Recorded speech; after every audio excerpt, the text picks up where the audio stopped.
I'm Gary Rodemeyer with Muhammad Ali. Join me all this week here on Kentuckiana's News Channel for Simply the Greatest, the life and times of Muhammad Ali. Don't miss it. Stick him, dance, hook, right cross, uppercut, duck, side to side. The whole world will know that Louisville, Kentucky produces the greatest of all time. The boxer from Poland was a seasoned Olympian, 9 years older than the kid from Louisville. But it was no match. The gold medal bout was a preview of the hand and foot speed that would change the face of boxing and many opponents. The face of Cassius Clay always seemed to be smiling. He walked off the plane in Kentucky, draped in Olympic ribbon, the gold medal kid with a heavyweight crown in his future. Congratulations. Let's take a look at that real gold medal there. A short time later, 11 Louisville businessmen formed a sponsor group and signed Cassius Clay Jr. to his first professional contract. The young fighter got a salary, a new car, and his first opponent, Tony Hunsaker. There would be 18 more stepping stones, including the last one against Henry Cooper in London. Then came the chance to fight for the championship. This was Sonny Liston. He was a graduate of the Missouri State Penitentiary and had demolished the former champion Floyd Patterson. Sports writer Billy Reed remembers this dour man. Sonny Liston at that time was such an imposing, intimidating, menacing type guy. I mean, people just thought that he was just unbeatable. Unbeatable? The odds in Miami were roughly 12-1 against the youngster known as the Louisville Lip. Kaywood Ledford was the sports director at WHAS, and he covered the fight. Which nobody gave him a prayer to win that fight in Miami, and he did, because Liston he ended with sitting on a stool with a hurt shoulder, but then everybody thought that was a fluke, and then they went up to Lewiston, Maine, and he was Ali by then. He went from Clay to Ali between his first and second fight. He went right out and decked him in the first round, and that was the end of Liston. The end of Liston may have started in the pre-fight hype in Miami. Clay was in rare form. Your camera, your TV man, your radio man, and you right there in the whole world. If Sonny Liston whoops me, I'll kiss his feet in the ring. I'll go out of the ring on my knees, tell him he's the greatest, and catch the next jet out of the country. In fact, Liston may have believed that his opponent was crazy, and he was drawn into verbal sparring, but was no match. 6 or 4 is what?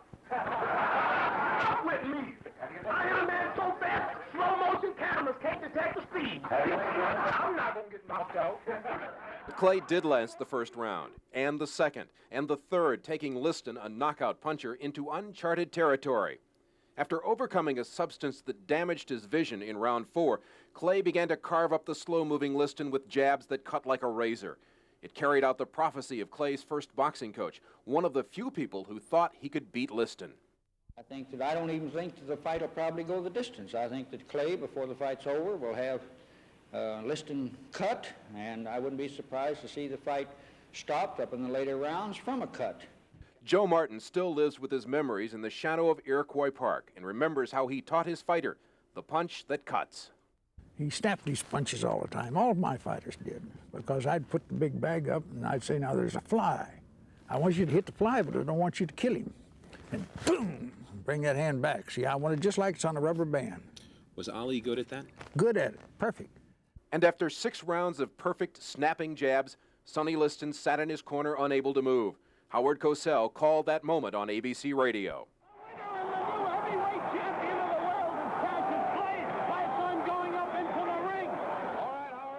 He raised high his gloves and shouted his victory to the world. By the next day, the improbable young champion from Louisville would be Muhammad Ali. It was the moment that he overcame impossible odds. But even he didn't know it would only be the beginning. Stick him, dance, hook, right cross, uppercut, duck, side to side, stick him straight. That Louisville, Kentucky produces the greatest of all time. It was Rome, 1960, a scratchy image preserved from long ago, a Louisville teenager taking on the world. In the Olympic final, the boxer from Poland is 9 years older, but he faces size and speed never seen before. The youngster from the West End knew he would win. Jabbing and moving, speed, natural reflexes, beat him. And it was a good feeling, standing on the center stone, getting the gold medal, it was real thrilling. He was still wearing the medal when he walked off the plane in Louisville. Everybody wanted a look, including Kaywood Ledford. Let's take a look at that real gold medal there. But Cassius Marcellus Clay Jr. was done fighting for medals and ready to make some money. Soon, 11 Louisville sponsors signed Clay to his first professional contract. He got a salary and was soon cruising in a new Cadillac. He also got a veteran trainer, Angelo Dundee, who would guide Clay through years of hand-picked opponents. They were mostly plodders, but he soon beat enough solid fighters to get a shot at the heavyweight title. The last was Henry Cooper, an Englishman who Clay diced and sliced until he surrendered bleeding. You know Jack Nylon, Sonny Liston's advisor. Yes. Well, Jack and I have just come to terms. Cassius has been here with us, and we've agreed on a fight with Liston. This was Sonny Liston. The heavyweight champion was the original Terminator who had served time in prison. His fights seldom lasted more than a round or two. He had just demolished the two-time champion Floyd Patterson. Sports writer Billy Reed remembers this dour man. Sonny Liston at that time was such an imposing, intimidating, menacing type guy. I mean, people just thought that he was just unbeatable. Unbeatable? The odds in Miami were roughly 12-1 against the Louisville Lip. WHAS sports director Kaywood Ledford covered the fight. Which nobody gave him a prayer to win that fight in Miami, and he did, because Liston he ended with sitting on a stool with a hurt shoulder. But Liston's downfall may have started before the fight in Miami. Clay was in rare form. The fight will not go the distance. This will be the biggest upset in the century. And if you like to lose your money, be a fool and bet on Sonny. He psyched Liston out. I think Sonny Liston had never been confronted with a guy like this. In fact, Liston may have believed that his opponent was crazy, and he was drawn into verbal sparring. The odds should be 3.5-1 that you won't show up for the fight. The odds should be 10-0 that you don't last for the first round. But Clay did last the first round and more. Then, in round 4, disaster almost decked young Cassius. There had been something on one of Liston's gloves that caused Ali to basically become temporarily blind in the ring. And I think at that point he became very frightened. He went back to his stool. He wanted to quit. But Dundee wouldn't let him quit, and soon his vision returned. By round 6, Clay was carving up Liston with jabs that cut like a razor. It fulfilled the prophecy of Clay's first boxing coach, Joe Martin. I don't even think that the fight will probably go the distance. I think that Clay, before the fight's over, will have Liston cut, and I wouldn't be surprised to see the fight stopped up in the later rounds from a cut. Martin still lives in the shadow of Iroquois Park and remembers how he taught the punch that cuts. He snapped these punches all the time. All of my fighters did, because I'd put the big bag up and I'd say, now there's a fly. I want you to hit the fly, but I don't want you to kill him. And boom, bring that hand back. See, I want it just like it's on a rubber band. Was Ali good at that? Good at it, perfect. And after 6 rounds of perfect snapping jabs, Sonny Liston sat in his corner, unable to move. Howard Cosell called the moment on ABC Radio.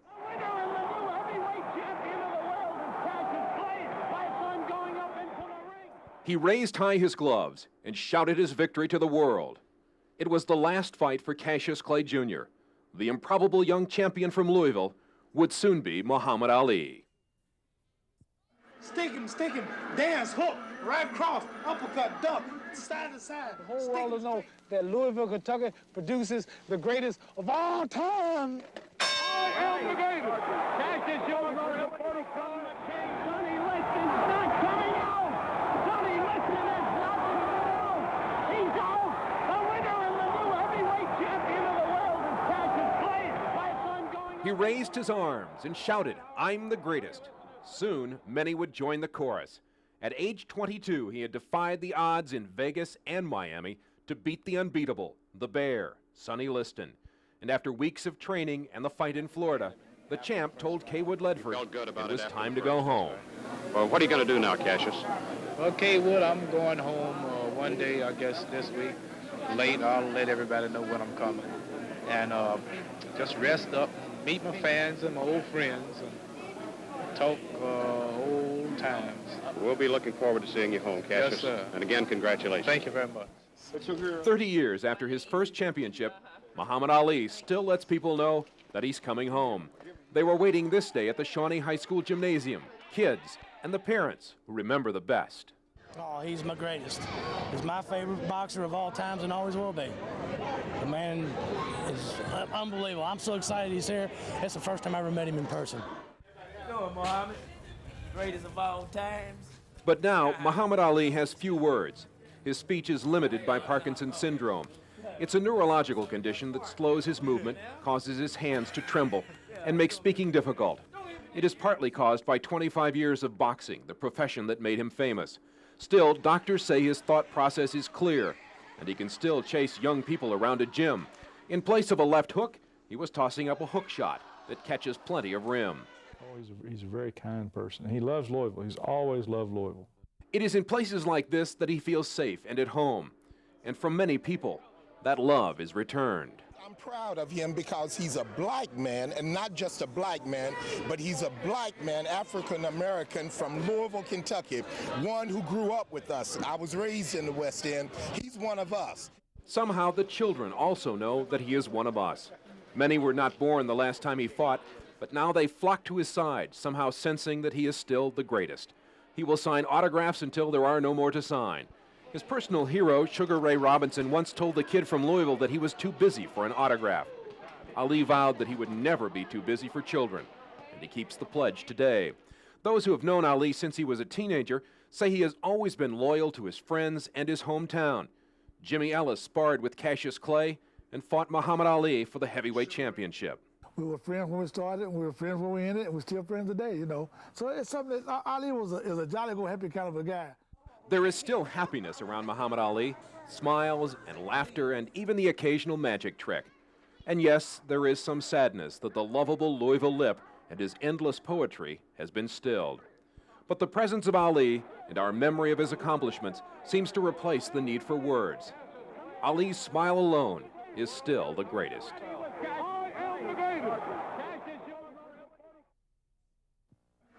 Stick him, dance, hook, right cross, uppercut, duck, side to side. The whole world will know that Louisville, Kentucky produces the greatest of all time. I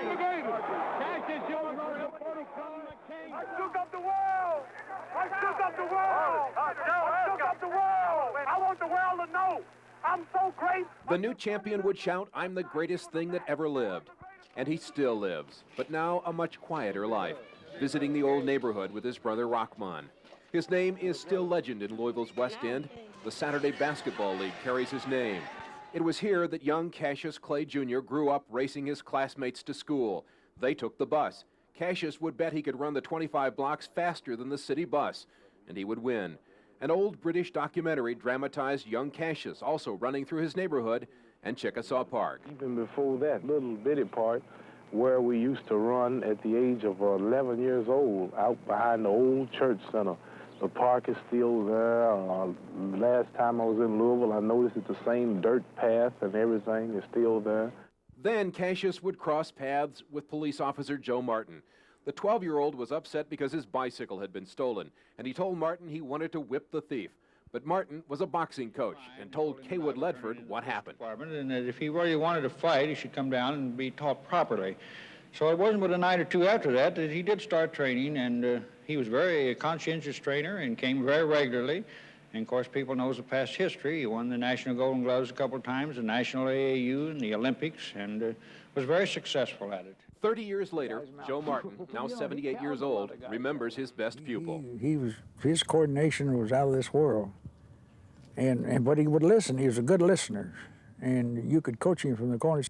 A good listener, but a better talker. Another former champion, Jimmy Ellis, remembers Cassius Clay was predicting the outcome of fights even as an amateur.